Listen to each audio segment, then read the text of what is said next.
प्यारे बच्चों, सुप्रभात।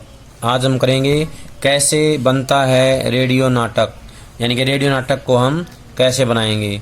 इसका दूसरा नाम है ध्वनि नाटक। ध्वनि नाटक भी कहा जाता है।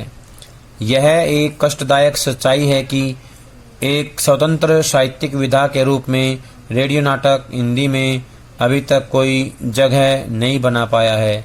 नेमीचंद जैन द्वारा कही गई है। मशहूर रंगकर्मी एवं साहित्यकार हैं ये। इस पाठ में हम पढ़ेंगे रेडियो नाटक की परंपरा, सिनेमा, रंगमंच और रेडियो नाटक, समानता और अंतर, रेडियो नाटक में ध्वनि संकेतों की महत्ता, रेडियो नाटक की अवधि और पात्र।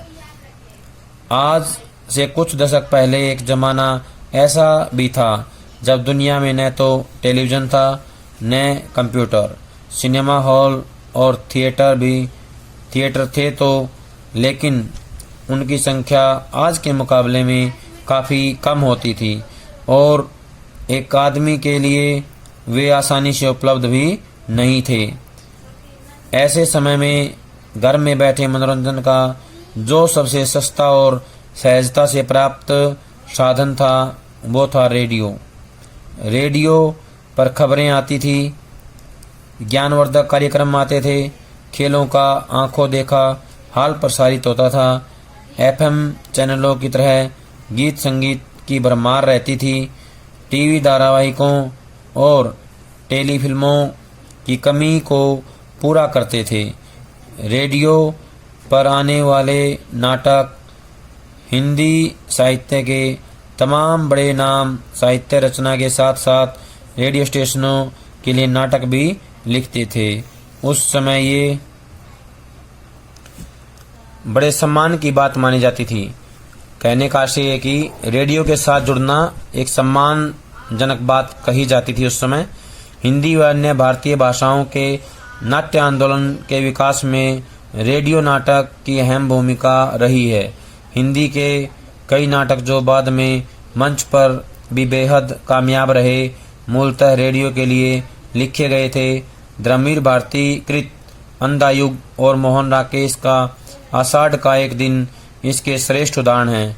लेकिन फिलहाल हम इस पर ध्यान देंगे कि रेडियो नाटक कैसे लिखे कैसे जाते हैं। सिनेमा और रंगमंच की तरह रेडियो नाटक में भी चरित्र होते हैं। उन चरित्रों के आपसी संवाद होते हैं और उन्हें संवादों के जरिए आगे बढ़ती है कहानी। जो संवाद होते हैं, इन संवादों के माध्यम से ही कहानी आगे बढ़ती है। बस सिनेमा और रंगमंच की तरह रेडियो नाटक में विजुअल्स अर्थात दृश्य नहीं होते। यही सबसे बड़ा अंतर है रेडियो नाटक और सिनेमा या रंगमंच के माध्यम में। रेडियो पूरी तरह से श्रव्य माध्यम है, इसलिए रेडियो नाटक का लेखन सिनेमा व रंगमंच के लेखन से थोड़ा भिन्न है और थोड़ा मुश्किल भी। आप सबको कुछ संवादों और ध्वनि प्रभावों के माध्यम से संप्रेषित करना होता है। यहाँ आपकी सहायता के लिए न मंच सज्जा तथा वस्त्र सज्जा है और न ही अभिनेता के चेहरे की भाव भंगिमाएं, वरना बाकी सब कुछ वैसा ही है। एक कहानी का वही ढांचा, शुरुआत, मध्य, अंत। इसे यूं भी कह सकते हैं परिचय, द्वंद्व, समाधान। बस ये सब होगा आवाज के माध्यम से। कहानी की विस्तृत जानकारी आपको कथा लेखन और नाट्य लेखन के अध्यायों से ही मिल गई होगी। सबसे पहले बारी आती है कहानी चुनने की।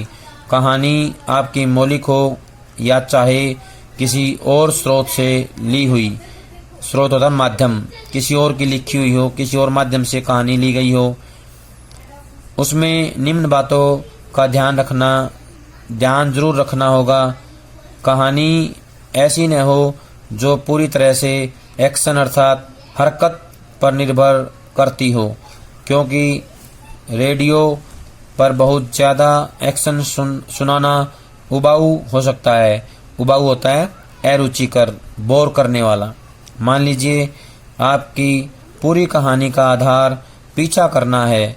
अपराधी अपराध करके भाग रहा है पुलिस उसके पीछे लगी है और बीच बीच में दिलचस्प नाटकीय घटनाएं घटती हैं। अब सिनेमा में इसे बड़ी खूबसूरती से पेश किया जा सकता है, लेकिन रेडियो में ये कथानक शायद अपना पूरा असर बनाने में कामयाब न हो, क्योंकि सिर्फ आवाज़ों की मदद से आप अपराधी और पुलिस की भागदौड़ से पैदा होने वाले रोमांच का सृजन नहीं कर पाएंगे। या मान लीजिए आपकी कहानी क्रिकेट या फुटबॉल जैसे खेल के इर्द गिर्द बुनी हुई है। अब इस पर अच्छा सिनेमा तो बन सकता है, लेकिन रेडियो नाटक नहीं। इसलिए कहानी का चुनाव अपने माध्यम को समझते हुए ही करिए। कहने का आशय है कि माध्यम के अनुसार ही हमें कहानी का चुनाव करना चाहिए। दूसरी बात, आमतौर पर रेडियो नाटक की अवधि 15 से 30 मिनट होती है। इसको याद रखना है, रेडियो नाटक की अवधि कितनी होती है? 15 से 30 मिनट। उसके दो कारण हैं। श्रव्य माध्यम में नाटक या वार्ता जैसे कार्यक्रमों के लिए मनुष्य की एकाग्रता की अवधि 15 से 30 मिनट ही होती है, इससे ज़्यादा नहीं। दूसरे, सिनेमा या नाटक में दर्शक अपने घरों से बाहर निकलकर किसी अन्य सार्वजनिक स्थान पर एकत्रित होते हैं। इसका मतलब वो इन आयोजनों के लिए एक प्रयास करते हैं और अनजाने लोगों के एक समूह का हिस्सा बनकर प्रेक्षागृह में बैठते हैं। अंग्रेजी में इन्हें कैप्टिव ऑडियंस कहते हैं, यानी कि कैद किए गए दर्शक, कैप्टिव ऑडियंस, अर्थात एक स्थान पर कैद किए गए दर्शक। जबकि टीवी या रेडियो ऐसे माध्यम हैं कि आमतौर पर इंसान अपने घर में अपनी मर्जी से इन यंत्रों पर आ रहे कार्यक्रमों को देखता सुनता है। सिनेमा घर या नाट्यगृह में बैठा दर्शक थोड़ा बोर हो जाएगा, लेकिन आसानी से उठ कर जाएगा नहीं। पूरे मनोयोग से जो कार्यक्रम देखने आया है देखेगा।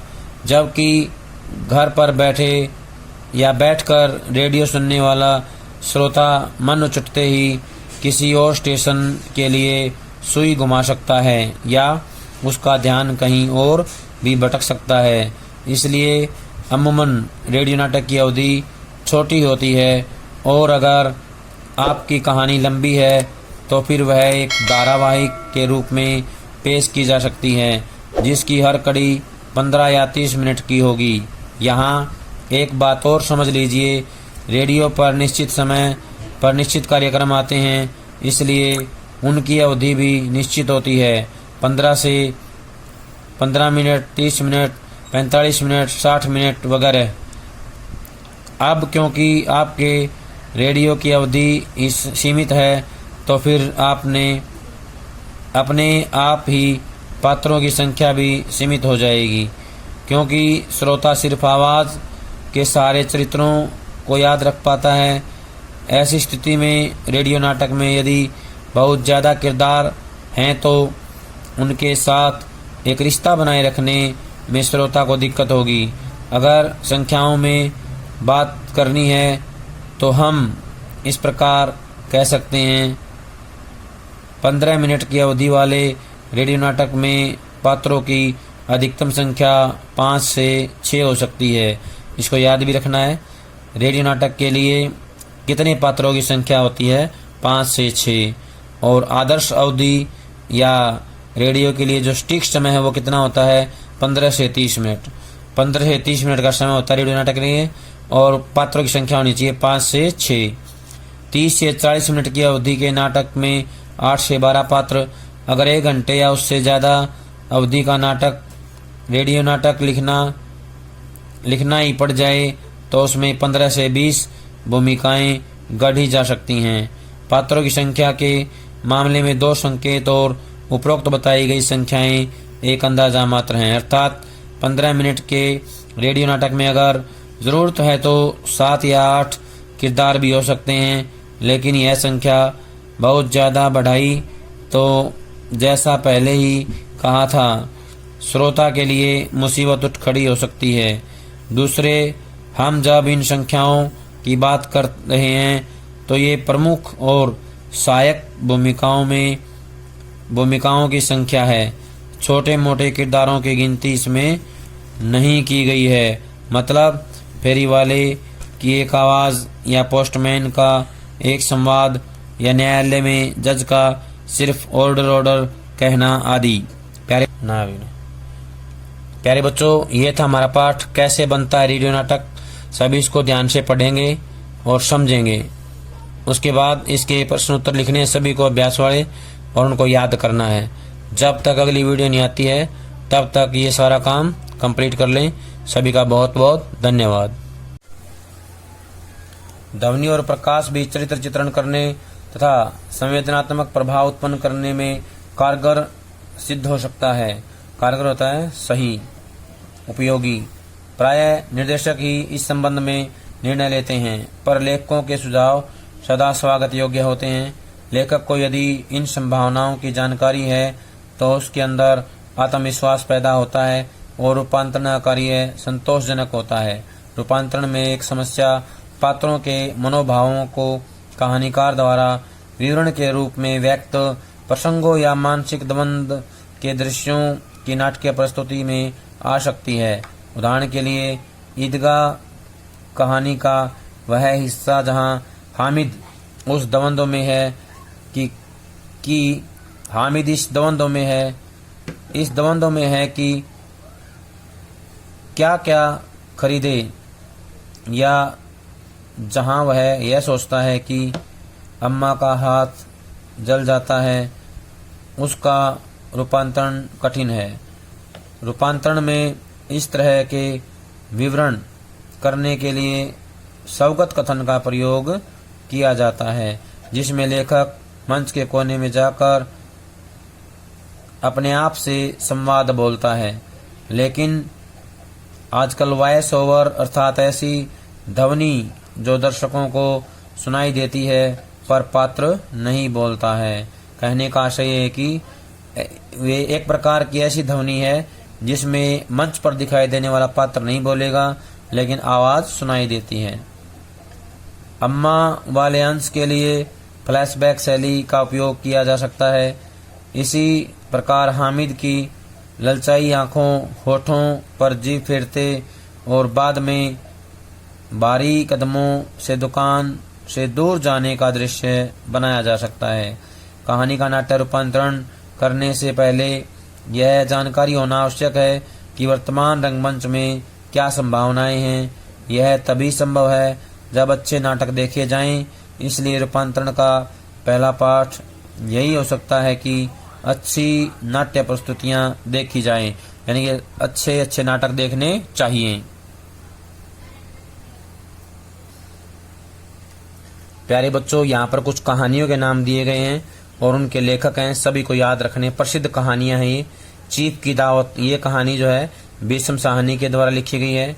टोबा टेक सिंह मंटो द्वारा, डिप्टी कलेक्ट्री अमरकांत द्वारा, दुविधा विजयदान देथा द्वारा, कफन प्रेमचंद द्वारा, बड़े भाई साहब प्रेमचंद द्वारा, मोटे राम शास्त्री प्रेमचंद द्वारा, ईदगाह प्रेमचंद द्वारा, रुपया तुम्हें खा गया भगवती चरण वर्मा द्वारा, वारेन हेस्टिंग्स उदय प्रकाश द्वारा, और अंत में प्रार्थना उदय प्रकाश द्वारा, मोहनदास उदय प्रकाश द्वारा, धूप का टुकड़ा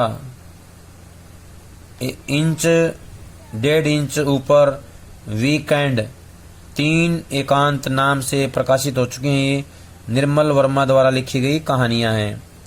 ये जो कहानियां हैं, धूप का टुकड़ा, 1.5 इंच ऊपर, वीकेंड, निर्मल वर्मा द्वारा लिखी गई है। किसके द्वारा? निर्मल वर्मा। ये गतिविधि है, सभी को करनी है। परिवेश या परिस्थितियों पर इस पाठ में की गई टिप्पणी को आप नाटक में कैसे शामिल करेंगे? क्या कहानी में ऐसे कुछ और भी तत्व हो सकते हैं जिनको नाटक में डालना मुश्किल होता है? सहपाठियों एवं शिक्षकों की मदद से ऐसे तत्वों पर विचार कीजिए।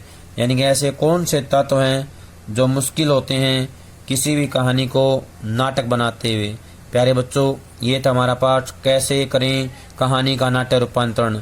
सभी इसको अच्छे से पढ़ेंगे और इसके बाद अभ्यास के प्रश्न उत्तर लिखेंगे और उनको याद करेंगे।